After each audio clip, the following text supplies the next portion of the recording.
আবার আবার রিকাউন্টিংও হয়েছে, বিকজ এক ভোটে পাশ করার পর আমি শিওর যে এক ভোটে হেরেছে তার অধিকার আছে যে সে রিকাউন্টিং ক্লেম করার।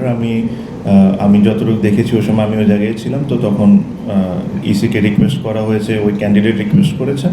ওদের স্বপ্ন পূরণে পাশে থাকতে পেরে আমরা গর্বিত। তারপর এটা রিকাউন্টিং হয়ে দুইজন ক্যান্ডিডেটই, যে 41টা ভোট পেয়েছেন আর যে 40টা ভোট পেয়েছেন, দুইজনই ওনারা উপস্থিত ছিলেন। অবশ্যই দেখেন, I am sure there are lot of things or loopholes, যেটা আমরা সবাই মিলে যদি এটা এক মনে করি তাহলে অবশ্যই এটা নিয়ে আমরা যখন পরবর্তী এজিএম হবে এটা নিয়ে আমরা আলোচনা করব।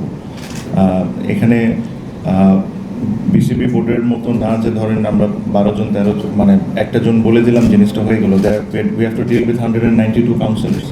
সো ওনাদেরকে ওই জিনিসটা একমত হতে হবে। বাট বাংলাদেশ ক্রিকেটের ভালোর জন্য যা যা করার দরকার, যদি কোনো গঠনতন্ত্রতে চেঞ্জ আনতে হয় তাহলে অবশ্যই আমরা ওটা নিয়ে আলোচনা করব, চিন্তা করব। It is very new because I still have to mix with all this people. আমি এখানে হয়তো বা অর্ধেকের বেশি মানুষকে চিনি না, আমি ফার্স্ট টাইমের মতো ওনাদের সাথে পরিচয় হয়েছে।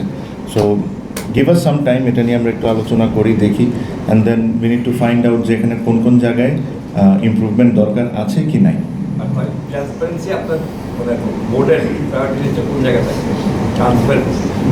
এটা আশা করি যে যতটুকু বেশি আমরা ট্রান্সপারেন্ট থাকতে পারি, বিকজ আই এম শিওর আমি এমন কোনো কাজ বা আমার বোর্ড মেম্বার এমন কোনো কাজ করুক যেটার জন্য আমরা বিতর্কিত হই, এটা আমি অবশ্যই চাবো না।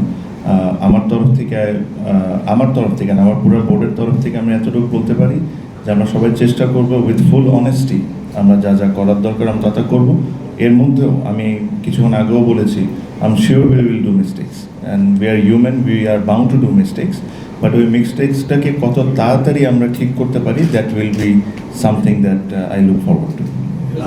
দেখেন, চ্যালেঞ্জেস অবশ্যই আসবে, আপনি আজকে আমার ইলেকশন ছিল, I was extremely busy yesterday. তারপরেও আমি তাদের সাথে বসেছি, দুই পার্টির সাথে বসেছি।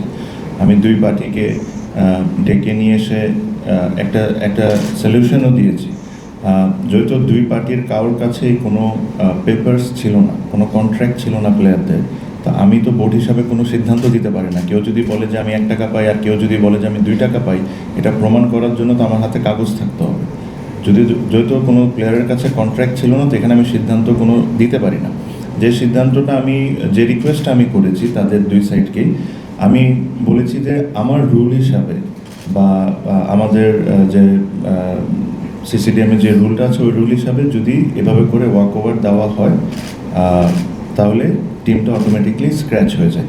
এগেন, ফার্স্ট ডিভিশন সেকেন্ড ডিভিশনের কারণটা পুরো ভিন্ন ছিল।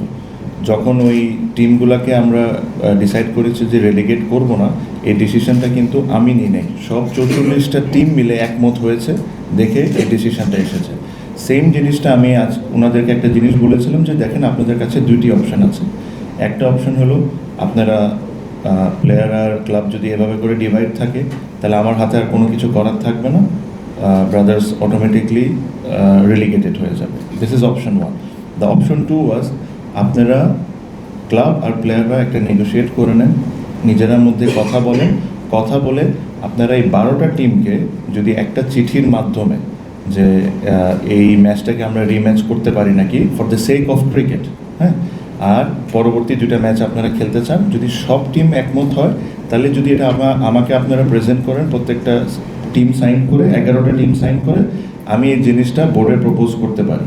বোর্ডে প্রপোজ করে এই জিনিসটাকে যদি ওই ক্রিকেটের স্বার্থে এই জিনিসটা আমি আপনাদের জন্য হয়তো বা করার চেষ্টা করব।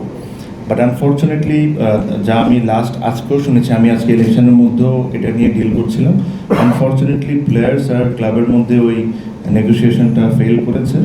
ওই ফেল করার কারণে আমি এখন কোনো চিঠি পাইনি। কালকে আপনারা জানেন যে নতুন পিকচার আছে একটা, সো এখন যে বাইলজের যে জিনিসটা আছে ওই জিনিসটা আমার ফলো করতে হবে।